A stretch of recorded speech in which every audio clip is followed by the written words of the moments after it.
अगर मध्य प्रदेश में डॉक्टर वो धीरेन्द्र शास्त्री जी हैं तो हमारे बरेली में डॉक्टर ब्रजेश यादव जी हैं। बस ये है आज भगवान राम की कृपा इन पर विशेष है, और जिस दिन पूरी तरीके से हो गई तो हम लोग के हफ्ते भी नहीं आएंगे।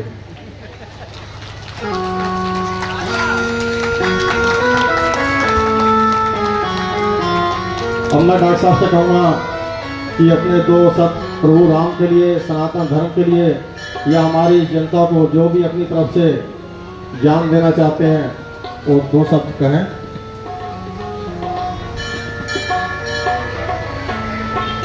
बोले राजा रामचंद्र भगवान की, हनुमान भगवान की।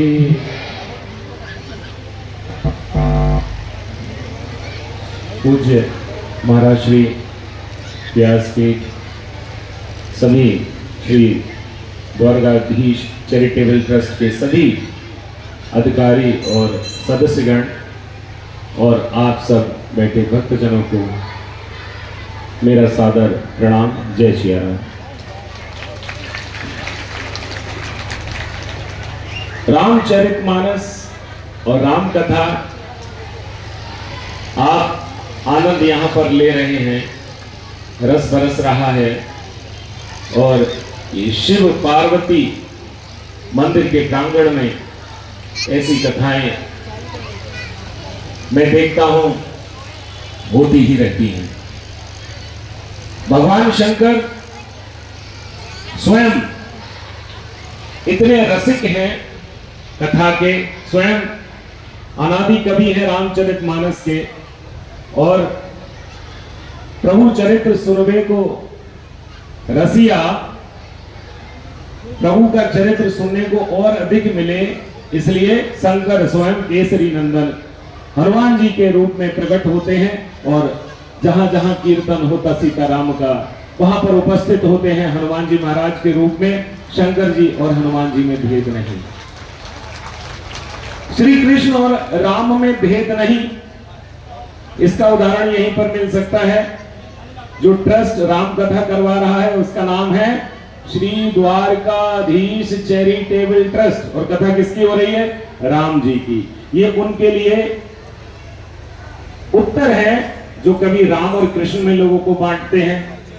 ये मैं स्वयं देखता हूं अपने लिए, मैं स्वयं झेलता हूं। मैं राम जी का गुणगान करता हूं तो मुझसे कहते हैं यादव हो के राम का गुणगान जरा कृष्ण की कथा करते। तो ये सब जवाब है। आज जो सबसे बड़ी आवश्यकता है रामचरितमानस, जैसे अभी आपने सुरेंद्र जी ने जो कुछ कहा मेरे बारे में, मुझे आनंद आता है।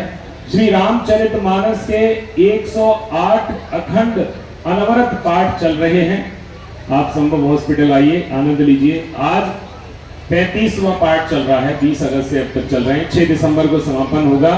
एक पाठ समाप्त होता है, तुरंत दूसरा आरंभ हो जाता है। ऐसे हनुमान जी की कृपा से सब चल रहा है। अब प्रश्न आता है कि रामचरितमानस क्यों पढ़ी जाए? रामचरितमानस हम क्यों पढ़ें? राम कथा इतनी क्यों गाई जाती है? राम कथा त्रेता में राम ने जन्म लिया। हमारे भगवान त्रेता में जन्म लेते हैं, बीच में द्वापर भी चला जाता है, कलयुग आ जाता है, युग बीत गए, लेकिन राम कथा अभी भी हम सुनते हैं तो ऐसा लगता है कि अभी सब हमारे आंखों के सामने लीला हो रही है। राम आज भी इतने प्रासंगिक क्यों हैं? रामचरितमानस क्यों पढ़नी चाहिए?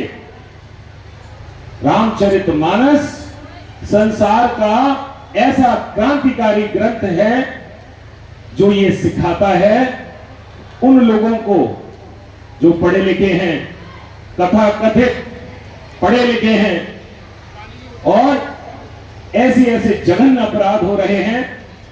महिलाओं की दुर्दशा है, महिलाओं पर अत्याचार है, लेकिन रामचरितमानस कहती है जननी समझा नहीं पर नारी, जननी समझा धन परावो विष ते विष भारी, धन परावो विष ते विष भारी। स्त्री का सम्मान हो, कितना सम्मान हो, इतना सम्मान हो कि दूसरे की स्त्री अपनी जननी मां के समान हम देखें। ऐसी बात रामचरितमानस के अतिरिक्त मैंने किसी ग्रंथ में पढ़ी नहीं। ये केवल सनातन हिंदू संस्कृति ही इस बात को कह सकती है, जो भोगवादी नहीं है। हम पूजक हैं नारी के, हम भोगा नहीं हैं, भोगने वाले नहीं। सनातन हिंदू धर्म को मिटाने के लिए, समाप्त करने के लिए अनेकों षड्यंत्र रचे जा रहे हैं।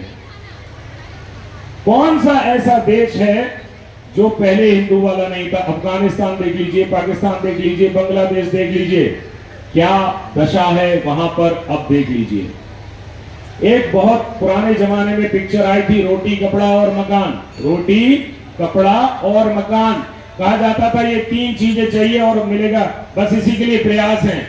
लेकिन ये गलत बात है, प्रयास इसके लिए नहीं है।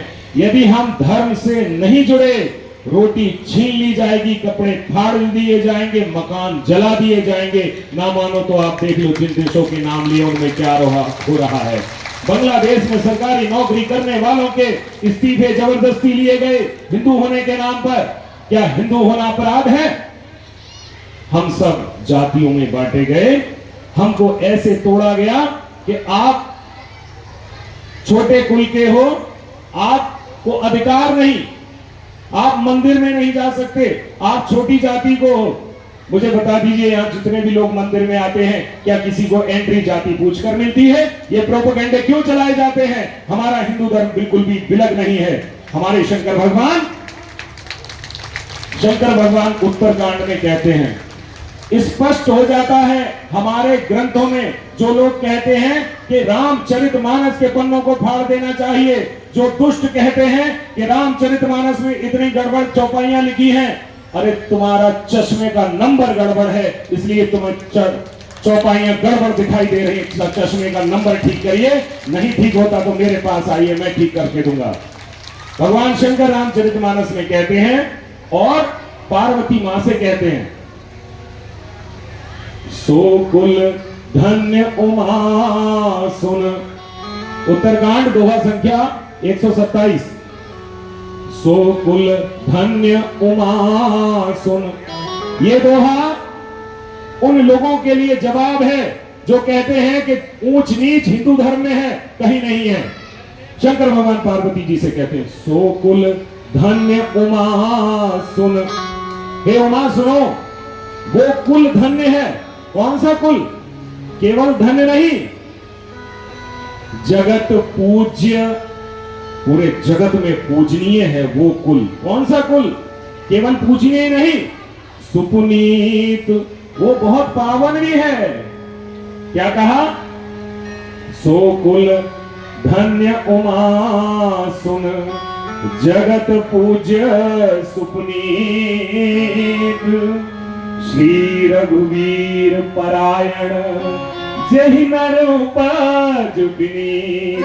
जिस कुल में भगवान राम को प्यार करने वाला, उनकी भक्ति करने वाला व्यक्ति पैदा हो जाता है, वो कुल धन्य है, वो कुल उत्तम है, वो कुल पूजनीय है। बताइए कहां जाति की बात है, कहां वर्ण व्यवस्था की बात है?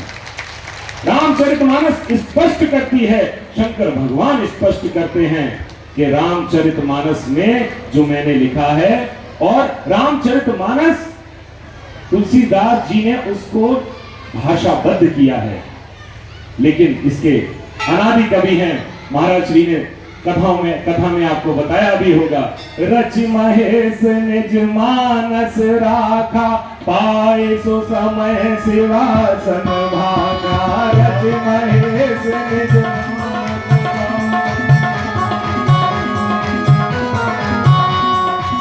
शंकर भगवान ने इसकी रचना की और अपने मन में रखा, और सही समय पाकर जब पार्वती जी के मन में श्रद्धा हुई, तब इसका बखान मां पार्वती के सामने शंकर भगवान करते हैं।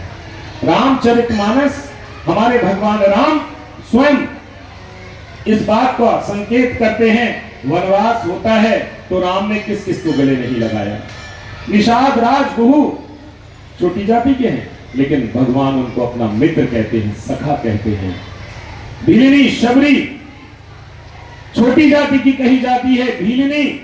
भगवान बड़े बड़े ऋषि मुनियों के आश्रम में नहीं गए और किसी नगर में भोजन नहीं किया, किसी नगर में नहीं गए, किसी गांव में नहीं गए, लेकिन मेरी शबरी मां कहां रहती है पूछते पूछते शबरी की कुटिया में पहुंचे। कहां स्त्री का अपमान है, कहां ऊंच नीच की बात है हमारे रामचरितमानस में, आप बताइए। ये इनको दिखाई नहीं देता।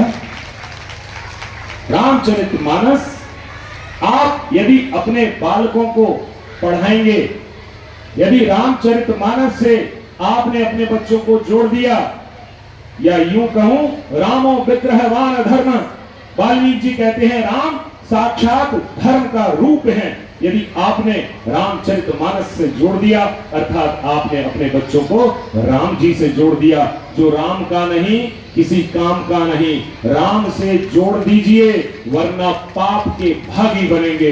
यदि आपने अपनी भक्ति अपने बच्चों में ट्रांसफर नहीं की, अरे प्रॉपर्टी ट्रांसफर करते हो, जो है तुम्हारा है अपने बच्चों से कहते हो, लेकिन धर्म के मामले में आप पीछे क्यों रह जाते हो? क्यों केवल पढ़ाई की बात करते हो? केवल पढ़कर कोई भी कल्याण नहीं कर सकता। कल्याण यदि कोई कर सकता है तो वो राम जी कर सकते हैं या राम जी के भक्त कर सकते हैं। बाकी संसार में सब स्वार्थी हैं, केवल दो उपकारी हैं, राम हैं और राम के भक्त हैं। इसलिए आप अपने बच्चों को आप जो बनाना है बनाइए, डॉक्टर बनाइए, इंजीनियर बनाइए, आईएएस बनाइए, पीसीएस बनाइए, कुछ भी बना दीजिए, लेकिन धर्म से सराबोर कर दीजिए, वरना वो धर्म परिवर्तन करेंगे। आपकी बेटियां लव जिहाद का शिकार होंगी, अपने कुल पर कलंक लगेगा। यदि आपकी बेटी आपका कुल छोड़कर विधर्मी के साथ जाती है तो आप अपनी कर्तव्य निष्ठा से कहीं न कहीं चूके हैं, इसलिए हुआ है। आपने वो संस्कार क्यों नहीं दिए कि वो हिल नहीं सकती? माता सीता रावण के राज्य में जाकर जो सब कुछ सोने का था उसको सबको तिनके के समान कहती हैं और वो टस से मस नहीं होती, क्योंकि वो जनक जी की बेटी हैं, क्योंकि वो सुनैना जी की बेटी हैं। उन्होंने ऐसा धर्मनिष्ठ बनाकर भेजा। हम अपनी बच्चियों को केवल हमें बांटने के लिए, हमें समाप्त करने के लिए बॉलीवुड पहले आया, जिसमें ऐसे लच्छेदार गाने बनाए जिसमें केवल हिंदू की लड़की दूसरे धर्मों के साथ जा सकती है, लेकिन आपने कोई पिक्चर ऐसी नहीं देखी होगी जो विधर्मी की लड़की कोई हिंदू लेकर आया हो, उसका सम्मान हुआ हो। ये सब पहले से कुचक्र रचे गए और आज भी रील्स के माध्यम से आप देख लीजिए, इंटरनेट फेसबुक पर सब हिंदू लड़कियां ऐसे ऐसे भोड़े रील्स में आप पार्टिसिपेट कर रही हैं। इन सबको रोकना होगा। कथा सुनिए, कथा को आत्मसात करिए, कथा को अपने बच्चों में ट्रांसफर करिए, वरना बचेगा कुछ भी नहीं। जो बांग्लादेश में हो रहा है, यहाँ देर नहीं है। एक ही चीज आपको बचा सकती है, आपका धर्म, आपका धर्म, आपका धर्म। बस कुछ गलत बोला हो तो क्षमा करिएगा, और महाराज श्री के सामने अगर मुझसे कुछ गलती हो गई हो, कुछ बड़बोलापन हो गया, उसके लिए क्षमा करिएगा। मुझे कुछ आता नहीं, डॉक्टरी आती है, ऑपरेशन करना आता है, ऑपरेशन थिएटर से अभी मैं गैप लेकर आया हूं, अभी और तो करने हैं जाकर। बस भगवान से यही कहता हूं कि आपको भी ये बताना चाहता हूं, यदि मेरे जीवन में रामचरितमानस ना होती तो केवल खून, खच्चर, मवाद और सब इन्हीं चीजों में फाड़ता रहता, सिलता रहता, फाड़ता रहता, सिलता रहता। मुझे खींच खींच कर बुलाया जाता है, आइए ऐसे संतों के दर्शन करिए, आइए यहाँ पर भक्त बैठे हैं, कुछ हरि चर्चा करिए। ये मेरा सौभाग्य है कि मैं रामचरितमानस से जुड़ा हूँ। जिसके जीवन में रामचरितमानस है उसके जीवन में आनंद है, सुख है, सब कुछ है, वरना कुछ नहीं। जय जय श्री सीताराम, जय जय श्री सीताराम, जय जय श्री। बोलिए राजा रामचंद्र भगवान की। एक बार जोरदार तालियां डॉक्टर साहब के लिए। ये बिल्कुल सही बात है कि कथा सुनने का सार तभी सत्य है जब हम उसको अपने आचरण में, अपने जीवन में उतारें। अब आरती की तैयारी की जाए।